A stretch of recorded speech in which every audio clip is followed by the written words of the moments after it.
Okay, hello guys, this is Vignesh Krishnan from Lone Hawk Studios and I'm back with a tutorial. Okay, today we're gonna learn how to make these beautiful looking balls on a floor. Before I start, this tutorial is only for beginners and this is quite simple for people who are used to Blender. So if you know how to do this, I know this is very simple, you are very much welcome to skip this video. Okay, let's start again. File, new, reload, startup file. Okay guys, before we start, just gonna give you, just make sure you have all the settings necessary. Get cycles render selected, and also that's it, get cycles render selected, that's the beginning. Alright, I'll turn screencast on so that you can see what I am doing. Okay, let's now delete the default cube and the lamp. In order to delete an object in the workplace, select that object. See, you press left click to select that object. Now, and after selecting that, press X to delete. Now let's select this cube and also press X to delete. Now the cube is deleted. Okay, now what are we gonna do? Let's make the balls. In order to add an object inside the workspace, press Shift plus A, and in this object, in this menu, you can see the a lot of stuff which you can add inside the workspace. So now select UV sphere. Now this UV sphere is the ball that which you saw in the image. Now you can see that this UV sphere is more rough and all those stuff. Well, that's because it's not been smoothened yet. In order to do that, you have to now move to this tab and select the Object Modifier tab. What this Object Modifier tab does is that it contains a list of stuff that can bring about modifications to the object's appearance. To put it simply, that's how it is. And now select Subdivision Surface. Okay, now you can see that it has subdivided that surface even more into smaller squares. And now coming here, by pressing T, it will open the Tools tab, and then press the Smooth button to smoothen it up. And now voila, we have our smooth sphere. Okay, now let's move this aside, and in order to switch to orthographic view, press 5 on the numpad. See, it's now switched to orthographic view, and now we have to work in front view. In order to work in front view, press numpad 1. See, the advantage of working in this is that well, it's more refined. That's how I felt. I don't know how to say that. People who have studied engineering graphics might understand what this means, the front view and the top view. It helps you modify the object only from that particular view. I don't recommend working in perspective view, which can be toggled by this. It looks so weird. You don't get the graph, the z-axis and the x-axis. It can be quite irritating to work in that way. So let's switch back to orthographic view. Okay, now we have this, and then now let us assign the materials for this sphere. Now make sure we have the sphere selected, and then move to the material tab.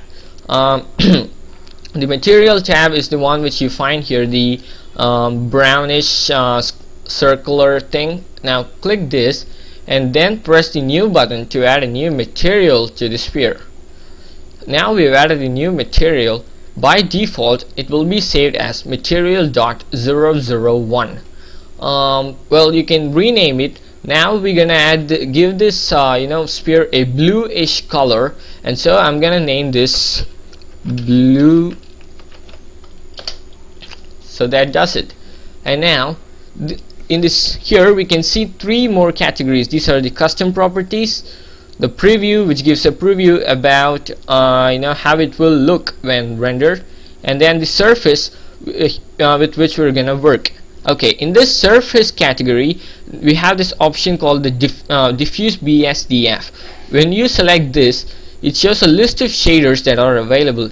Each shader has a unique property and assigns a unique material to that sphere. Now we're gonna set this to diffuse. We're not gonna play with that now. And this one is the color tab. In the color tab you can change the color. Now that I told you we're gonna select blue, let's go and select blue. Okay, so that's it for now. We have assigned a blue color for this sphere.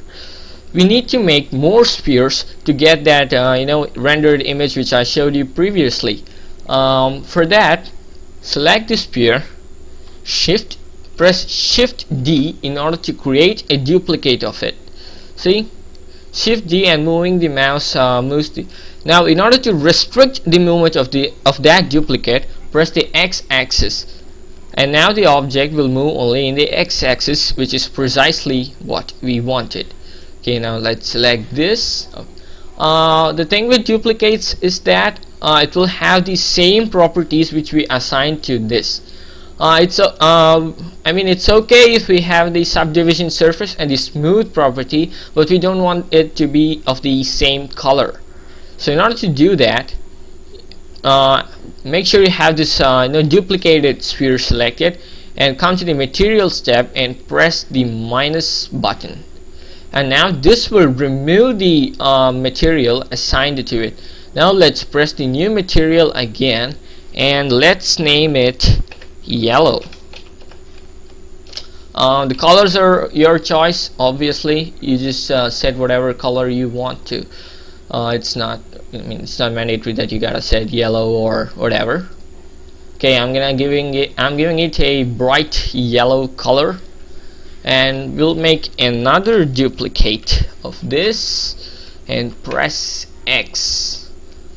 Okay, once again we'll remove this material and add it to another one, and this one will be gray.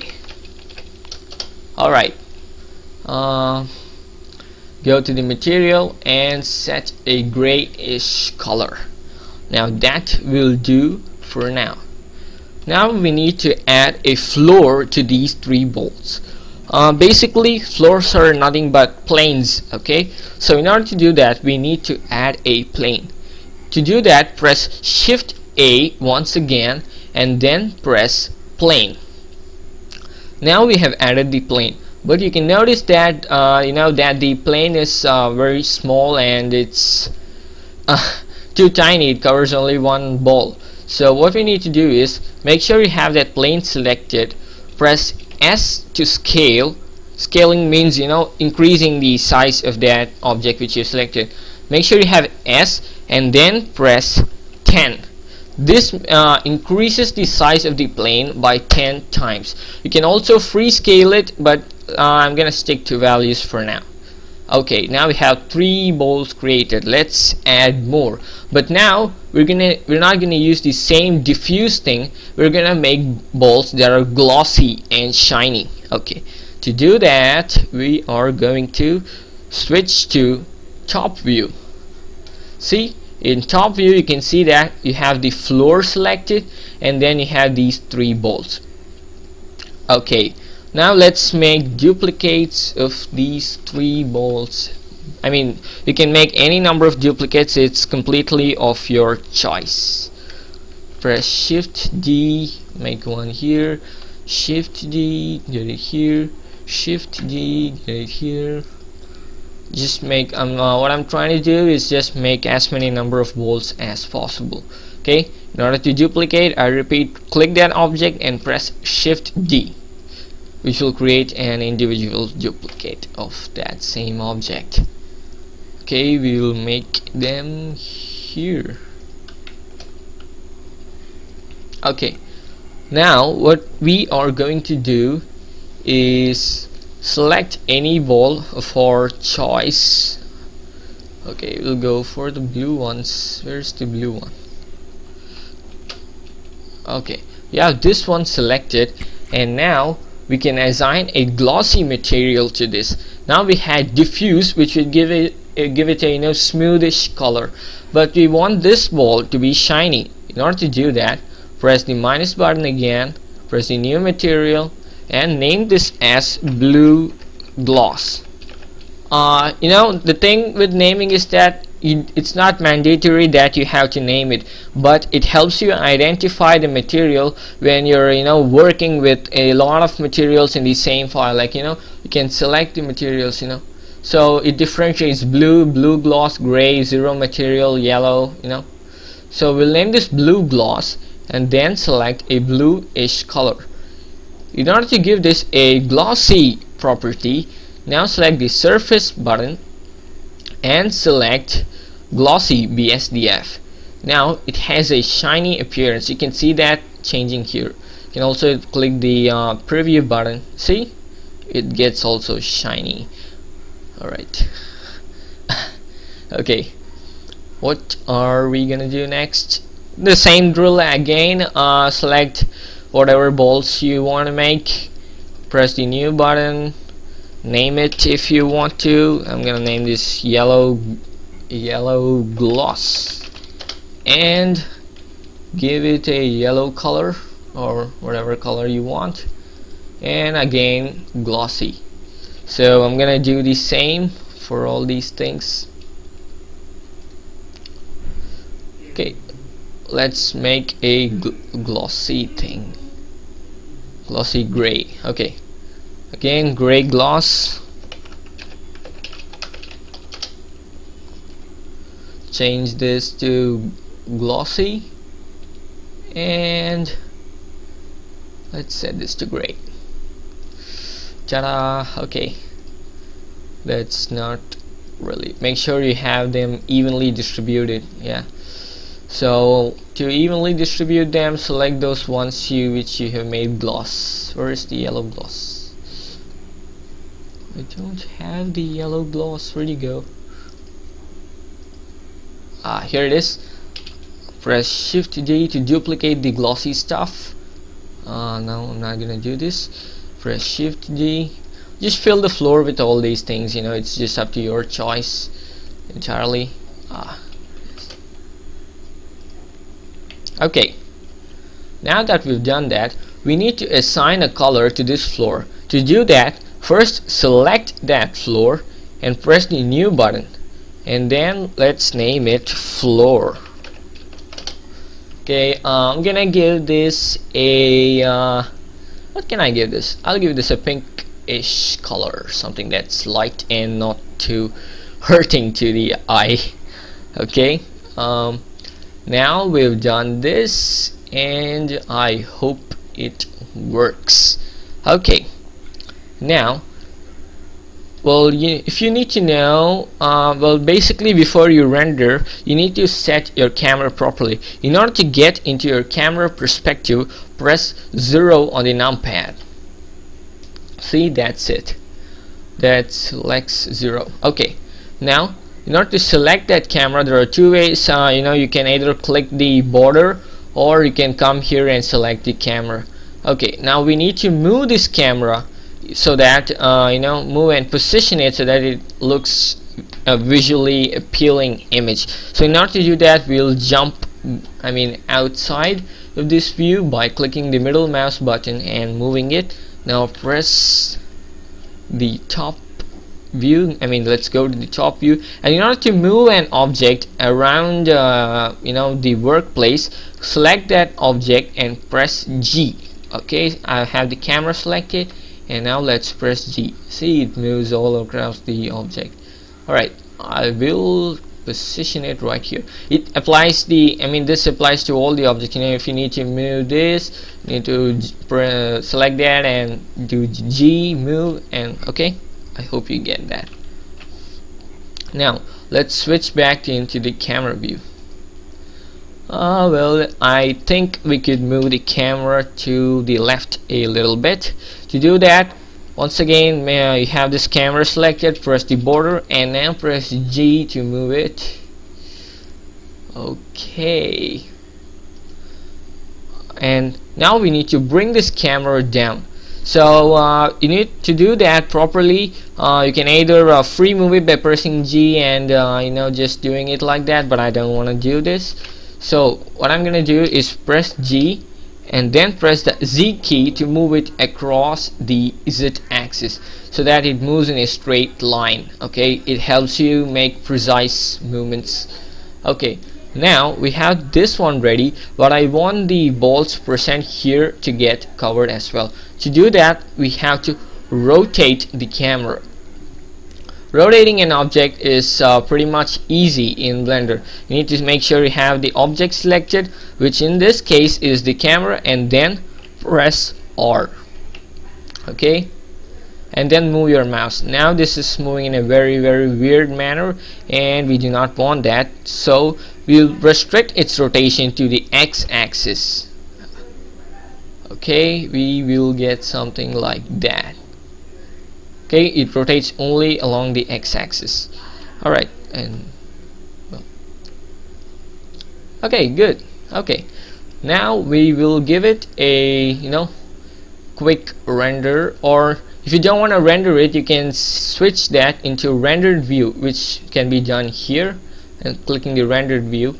And before you do that, come to the render tab and select border, so that whatever is in here alone will get rendered. It does not put too much load on your PC.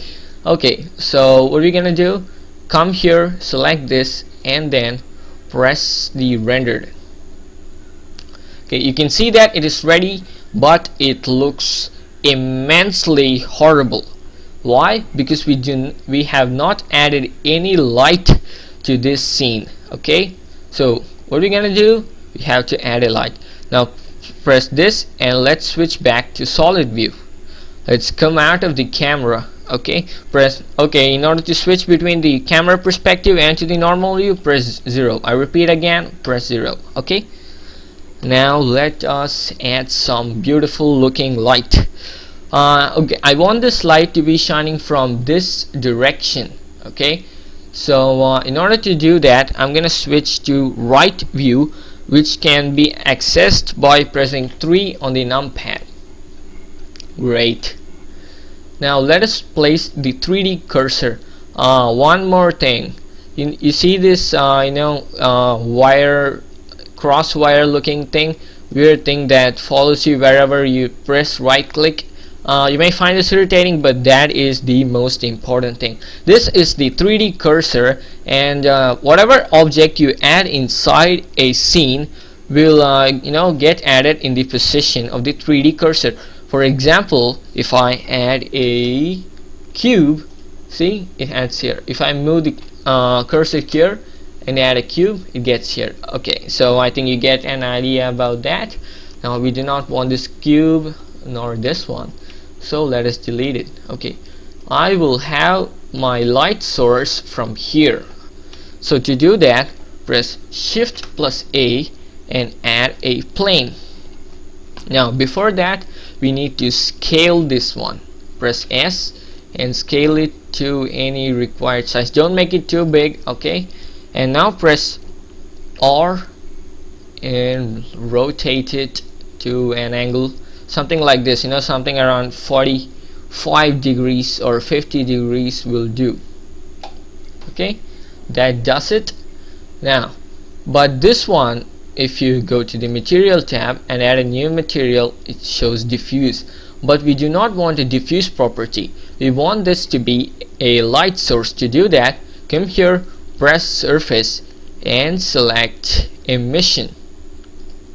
So this one emits light into the scene. Okay, we've added an emission plane, so I'm gonna rename this into light source to avoid confusion.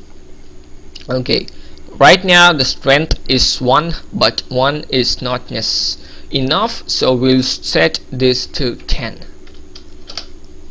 Okay, now I think this will work, and now let's switch back into the camera view. Okay, now let's get into the rendered view. Wow, good, isn't it? One more thing, well, when you get into rendered view, you can see these small pixelated things. These are not fault of your computer, it's the fault of Blender or whatever. In order to avoid these small pesky things, we call it fireflies in the CG language. To avoid this, what we are going to do is, let's switch back to solid, and now press the world button. Okay, let's go into settings and select multiple importance sample. I don't know what this means, but as far as my trials are concerned, whenever I select multiple importance sample, these fireflies vanish or get reduced considerably. Okay, we'll set the background color to something dark.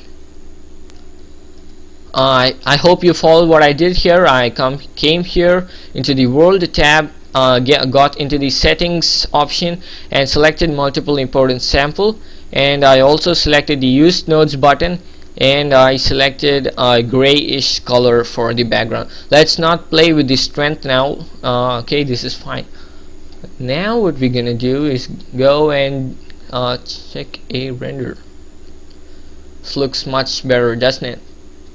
Considerably. Okay, the scene is ready. I think it's time for us to give it a final render. In some scenes, not all scenes, once you render, you can get these white-ish spots occurring at unnecessary places. So in order to remove that, come here to the render tab, and down here in the sampling section, press sampling and set a clamp value. This clamp value, I'm not sure of its exact meaning, but it helps a lot for me. Okay, I'm not very much knowledgeable about its meaning. I just tried and it worked. Set a clamp value of 0.98 and it will reduce the unnecessary white spots. So now before we render, you can see that there is a option called the samples. Render is 10 and preview is 10. See, the samples are like, the higher the value of samples, the higher the quality. I think you get that. Normally, a minimum of 300 samples is necessary to give an image of a very good or of a decent quality, which depends on your screen resolution. So I'm gonna set this to 300. And now let's give it a final render. Before we render, you can see that there is an option called the resolution. So by default, the resolution will be 1920 into 1080, which is 1080p HD. This percentage is percentage scale. If I set this to 100%, it will render it in 1920 into 1080 fully. Now, but by default, it is 50%, which is around 960 into 540, which is enough for us for now. And I think the settings are perfect. Now let us go. No, wait. There's another thing. Let's set this back to 10. I'm sorry. Okay, let's set this back to 10 and give it a small render.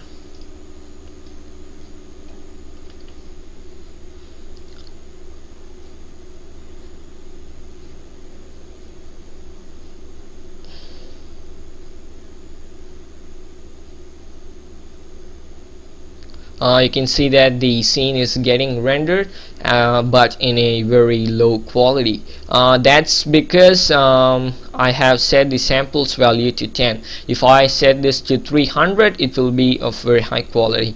There's a reason why I set it to 10, because I will tell you right now. Wait. Okay, it's done. This one looks beautiful. It will look even more better if I set a higher value, but I think the scene will look even more better if I set the focus of the camera on one particular object in this scene. And for this render, I'll set that object to be this blue glossy ball, and the rest will be out of focus. It kind of gives a beautiful looking feel to it. Okay, to do that, now let's switch back into 3D view. You can do this, come here and select 3D view, or you can press F11 to switch back to the old view. Now to get your camera to focus on one particular object, now it is the blue glossy thing which we have here. Make sure you have selected the right thing. Yes, I have. Okay, so before that, for easy identification, Blender follows its own naming convention. For example, the first sphere will be sphere and the next one will be sphere dot 001. The more duplicates you make, the more things will get changed. So you can see sphere dot 8, sphere dot 12. You can see the name of the object right here. Okay, I have selected this, but now for easy identification, I'm gonna name this to be blue ball. To see your selected sphere, you scroll down in this panel here, and the one which you have selected will be highlighted. In order to rename this, make sure you have your mouse over that and then press Ctrl left click, and I'm gonna name this blue gloss. No, I'm gonna name this blue ball. Okay, now that is done, and let us select the camera. Okay, and then when you select the camera, you can see that the things get changed here. Now click the camera icon and come down to depth of field. Okay, in this focus, select focus and then press your blue ball. Okay, well, this is the aperture value. I prefer using f-stop. You can use radius as well. So let's select this and then press f-stop. This number thing is that you know, the higher the number value, the more out of focus the other objects in the scene will become. Well, that depends on usage. For this scene, something around 0.22 will do. Okay, 0.2 will be of help. Yes, we can check this by coming here and get the rendered view.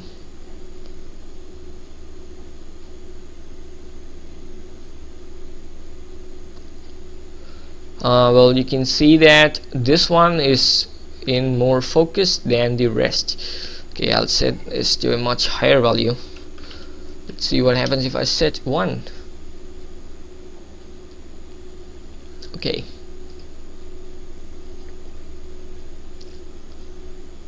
you can mess with these values. It's your choice. The higher the values, the higher value you set, the more things will get out of focus. That's the thing with doing tutorials. You know, when I made that render, it was so perfect and all. Now it looks so screwed up. Well, that doesn't matter. I think you got an idea about how to you know, work with materials and all. Okay, now let's go give it a final render. This render view is different from the final render. It just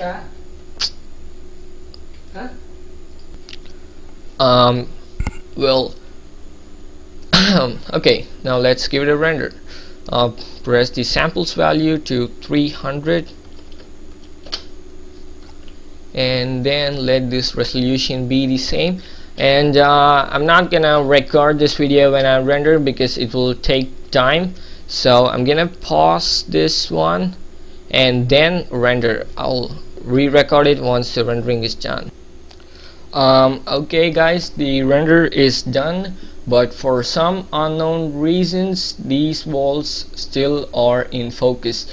My objective was make this one in focus and the rest out of focus, but I don't know why Blender is doing this to me. Maybe it wants to embarrass me in front of my subscribers.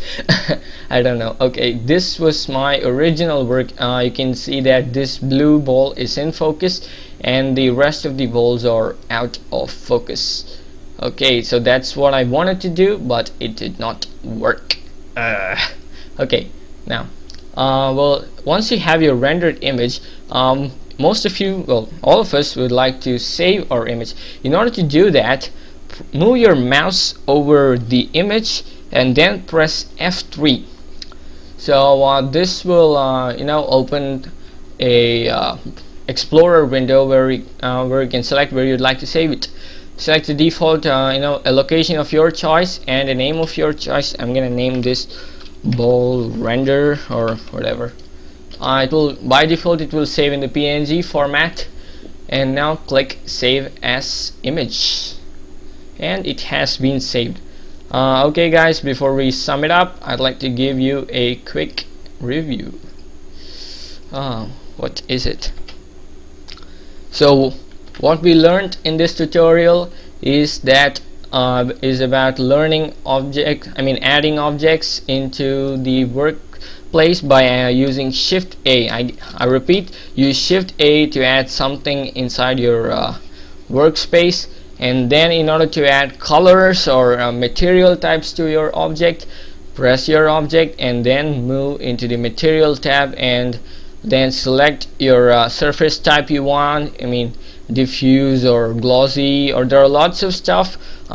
You can experiment with them. Okay, Blender is all about experimentation to get the desired results. Okay, and in order to add a light source, you can either use a lamp, which can be accessed by doing Shift A and then selecting point or sun. For this scene we use an emission plane, which can be done by adding a plane inside the object, rotating it to the required degree, and then giving it an emission property once again under the material tab. Another basics is about scaling and rotating. If you need to scale something size, click that object and press S so that its size changes, and to rotate, click that object and then do this. Okay, I think you get an idea. One more thing, Blender is notorious for crashing at times, and in order to avoid that, what you need to do is save your file often, which can be done by file save. I think you know how to do that. Okay, thanks for watching guys. This sums up the video. I hope you learned how to add objects and working with materials in Blender. This is a very basic tutorial, and this is aimed only at beginners who have little or no experience with Blender. Thanks for watching. Don't forget to subscribe to my Lone Hawk Studios YouTube channel, and also follow us on Facebook. I have provided the link in the description. Thanks for watching guys.